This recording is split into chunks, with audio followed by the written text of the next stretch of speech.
Boeing says that they are working in the trickiest situation since World War II because there are tons of orders for passenger planes and military stuff, but getting parts is hard. Boeing makes planes. They had a big problem with one model, but they still make really good planes. The best in the world.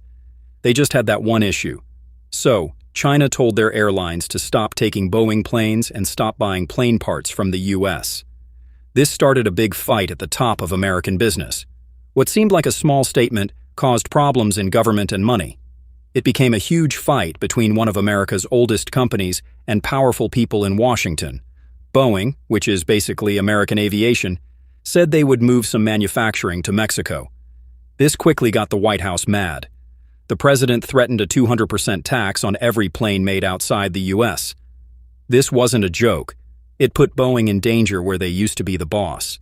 It all started with a short, tense phone call. No recordings, no consultants waiting around, just the President of the United States on one end and the CEO of Boeing, once thought of as a national treasure, on the other. A moment of silence, some short words, but the result could change everything for an entire industry. Becky, this happened over the weekend. The president called Dennis Muilenburg, Boeing's boss, which isn't the first time they've talked during the last few years.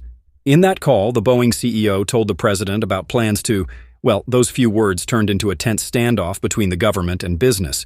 In this video, we're going to see how one decision by Boeing started a chain reaction around the world, worried investors, and shook things up in towns and industries everywhere.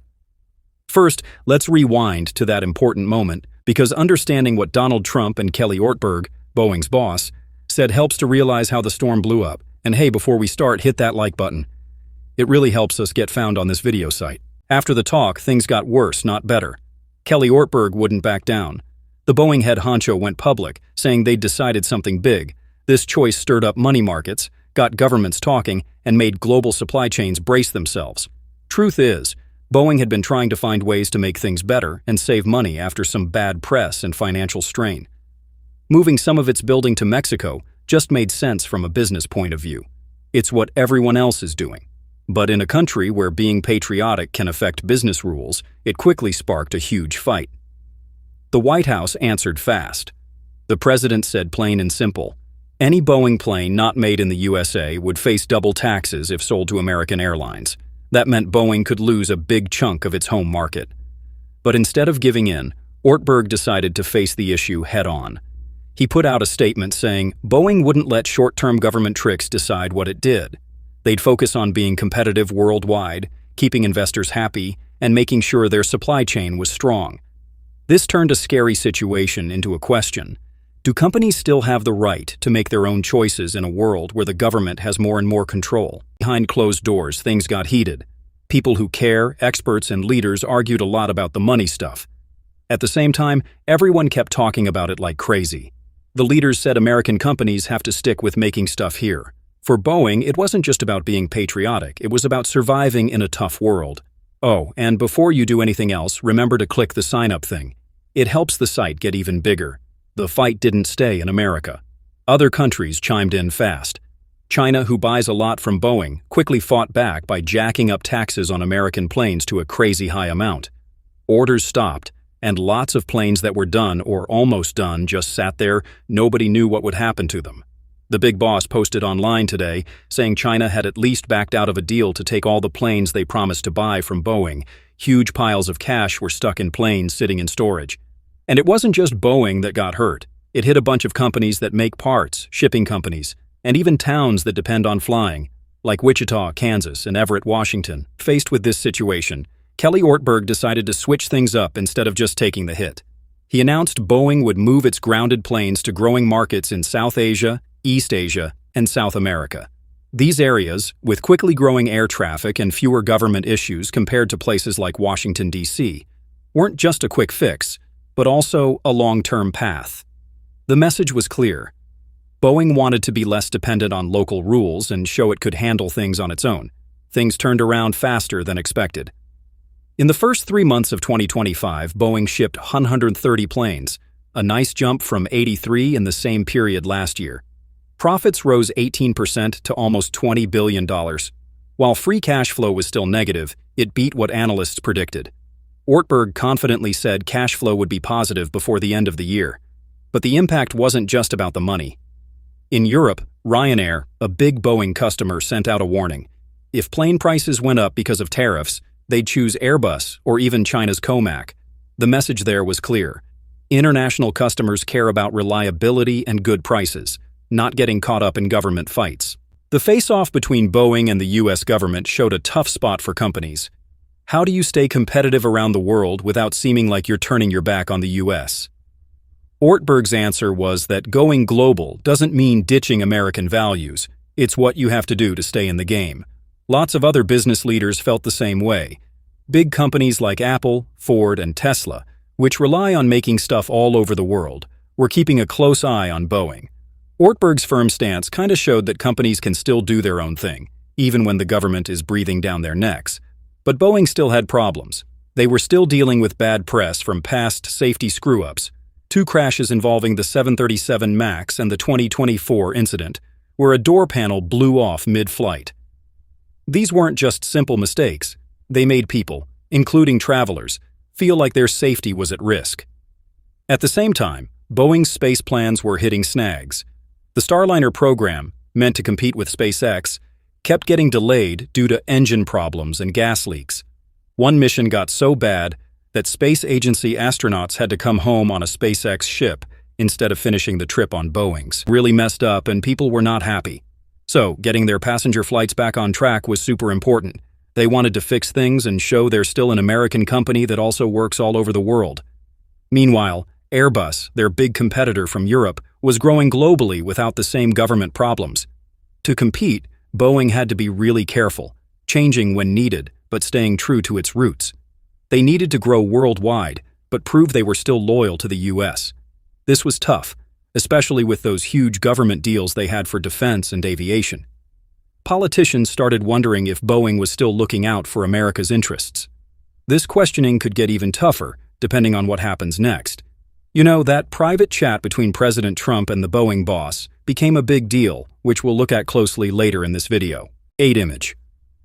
The Boeing capital issue wasn't just a boardroom thing. The effects of the tariff rules hit everything, from part makers and shippers to local jobs. A tariff decision didn't just make plane tickets more pricey, it messed with every stage of making planes, every investment plan, and the whole supply chain's future. It showed just how shaky the global airline biz is. Planes don't just pop up in weeks. They take years of preparation, tons of parts and teamwork all over the world. One tariff order could mess everything up. Whether Kelly Ortberg's move was a mistake or a brave call is still up for debate. But this situation is way bigger than just building planes. It's become a key example of how tangled things are getting between huge companies, governments, and markets worldwide. As the first wave of reactions died down, a bigger point came up. Nowadays, companies are being forced to pick between backing their government and doing what's best for their biz. That choice could be the next big fight in global trade. For Boeing, the answer won't be in headlines, but in how they handle what's next. What seemed like a small tariff problem has become a case study in crisis leadership, how fragile global supply chains are, and how much freedom companies really have when countries and commerce don't line up anymore. This fight has revealed the tricky balance every global business has to strike. For Boeing, there was more on the line than just money or making planes. The company was stuck where money, government, and being an American company all crashed together. Every choice had political weight. And it's not just Boeing. Other huge companies, from drug makers to tech firms, are rethinking their plans too. How do you bring jobs home while still relying on global talent, resources, and new ideas? Boeing's story is a warning and a lesson. It makes clear that one government decision can flip business plans upside down instantly, and that a company's strength is measured not just by cash but by how well they play the game. Kelly Ortberg is under pressure to guide Boeing through some tough stuff. Getting back customer trust, dodging government traps, keeping big clients happy, and hitting money goals. Each of these is hard on its own, and together, they're a huge test. Even though earnings and plane supplies are up, Boeing still has issues inside, keeping top employees, making things better, and fixing relationships with the people watching over flights. Now, leadership isn't just about money. It's about what they do and how people view the company. This story will teach future leaders how to handle government pressure in a world that's all connected. Can a company protect its country's interests while growing everywhere? Can it stay true to where it came from while dealing with competition around the globe? For Boeing, all these questions come down to a real test of strategy. How the company sees itself as both a global business and a symbol of America will decide if it stays on top or becomes a cautionary tale about too much government meddling in business. Basically, this isn't just about a few jobs or choices inside the company. It's become a big test for the future of global business in a world that's getting more divided by borders and different ideas. Boeing, whether it wants to or not, is being watched closely. Every move it makes, from how it deals with rules to its choices in the market, will be looked at carefully, not just for what it means for Boeing, but for how it affects the entire international trade system. Things are changing fast, and Boeing's story shows a new reality. Companies aren't just about making money anymore. They're international players in politics. Every choice they make about where to sell, where to build, or how to grow has to be considered with national interests, legal risks, and government pressures in mind. What makes Boeing's situation special is how much everyone's watching. It's not a tech company working quietly online. It's a global symbol that builds planes carrying world leaders, troops, and millions of travelers each year. And because it's so linked to America's identity, Boeing is extra sensitive. Any choice it makes about building things overseas could cause a strong reaction. The threat of a huge duty wasn't just talk. It could mess up deals, delay supplies, and ruin long-term partnerships. The idea of planes sitting unused because China stopped orders shows this clearly. They aren't just metal sitting on a runway, they're part of a power struggle. They were made to represent teamwork and global connections, but they've become symbols of conflict. Still, Boeing's move toward India and Eastern Asia shows it still sees another way forward, a future where it finds a new balance between being American and being global, between national interests and international competition. One plane maker thinks cheap flights in Eastern Asia will lead the way in bringing back air travel. Boeing thinks over 3,000 smaller planes will be needed in the next 2 decades. Now, Boeing can't rely too much on just one government, one partnership, or one market. It needs to spread out the risks and expand to different areas so it's not held back by political and financial problems. This opens up opportunities in places where flying is growing fast. Markets like Indonesia, Vietnam, and India are seeing more people wanting to fly, from budget airlines to new groups of passengers. These are the markets that want medium-distance, fuel-efficient planes, something Boeing has always been good at. With trade tensions rising in Northern America and Europe, looking for new bases in Asia shows a flexible approach to making sure the company's earnings aren't controlled by a few government decisions or duty problems. For Boeing, this is how to build a lasting base for growth and show it can handle pressure, no matter if it comes from the capital, Brussels, or Beijing. By focusing on growing economies, Boeing isn't just chasing deals, it's betting on the future of international flight. This is a smart move where success will depend on how well the company meets the needs of millions of new travelers, rather than how easy or hard it is to deal with a few powerful governments. He shared an agreement with Indonesia that its shipments to the United States will face a duty. Indonesia was really good, very good leader, and we put together a deal where they opened up the whole country to trade with the United States. Countries like Indonesia, Vietnam, and India are putting a lot of money into building new airports, expanding their fleets, and pursuing their own goals in aviation. If Boeing can grab this opportunity and get more involved in these plans, it could depend less on Western markets, which are becoming less stable because of governance. But the road ahead won't be easy. These markets are very cost-conscious, and competitors are actively trying to win them over by promoting regional deals, getting government support, and offering attractive terms. So, Boeing will need to offer more than just planes. It must show it can adapt, bargain well, and commit for the long term. At the same time, issues at home are growing. Legislative groups have started looking at not only Boeing's safety agreements, but also how it makes things. Some officials argue that a company so closely tied to national security shouldn't be allowed to move important parts of manufacturing overseas.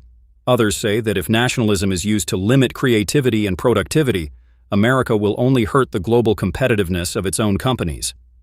Caught between these conflicting views is Boeing, a company trying to update how it makes things and keep its image as a symbol of American industrial power. The role of head Kelly Ortberg has become the focus of a national debate. His refusal to give in to government pressure and his focus on strategic independence have not only set a new course for Boeing, but also set an example for other American companies facing similar problems. In the investing world, opinions are also divided. Some see Ortberg's choice as necessary to get back on track after years of the company reacting passively.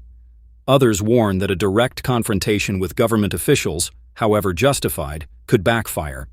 No matter what happens, one thing is clear.